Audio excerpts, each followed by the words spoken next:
Brothers and sisters in Islam, Ramadan is around the corner. This is the month of the Qur'an. And it is incumbent upon each and every single one of us to develop and strengthen that relationship with the Qur'an. It's not a matter of choice. It's not a matter of choice. The believer is the Qur'an. That's his life. And Nabi sallallahu alayhi wa sallam was described, كَانَ قُرْآنًا يَمْشِي. He was a Qur'an that walked. But that's him. That's his life was a Qur'an. And so a believer cannot afford to remain far away from the Qur'an and the lessons and the word of Allah and the instruction of Allah and the law and the legislation of Allah Azza wa Jal. You'll become corrupt. You'll become misguided. You'll become ruined. You'll become a transgressor. You will rebel. A life without the Qur'an is a miserable life. In every calamity you'll lose more and more of your deen. You'll lose more and more of your steadfastness. It's not worth it. Remember, the end goal is tawaffani muslima. How are you tawaffani Muslim? How's it going to happen? If you're far away from the path of the Qur'an, far away from the path of Islam. How? The miracles don't happen like this. There needs to be work. There needs to be sacrifice.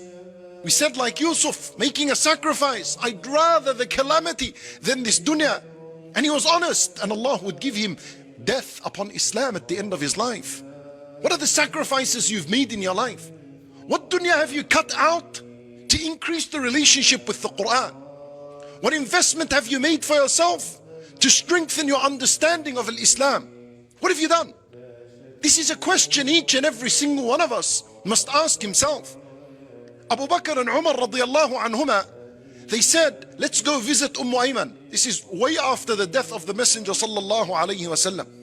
They said, let's go visit, because the Nabi sallallahu alayhi wa sallam used to go visit Ayman. Ayman was the caretaker of Rasulullah sallallahu alayhi wa sallam when he was young. So they went, they said, we'll go visit. They visited her, and she began to cry. So Abu Bakr began to say to her, Ya Ayman, relax, patience, Rasulullah sallallahu alayhi wa sallam is in a better place, he's with Allah. She said, I'm not crying because he died. I know where he is, he's in a better place. But I'm crying because al-wahi has been cut off from the sky. Wahi doesn't come anymore. It doesn't come. That's why she's crying. Al-ulama took from this hadith that it is permissible for a person who reads the Qur'an to cry, remembering that there's no more wahi coming down from us. Allah doesn't talk to us anymore through al-wahi. It's a reason to cry. I read this hadith and I ask, this is a person that reads the Qur'an, he should cry because the wahi has stopped. Imagine a person who actually cut the wahi from himself, doesn't read, doesn't listen, doesn't reflect, doesn't ponder, doesn't care at all. How much should he cry? How many buckets and buckets should he cry upon himself? The reality is, those that are away from the Qur'an don't even cry. The hearts have become very, very, very tough and black.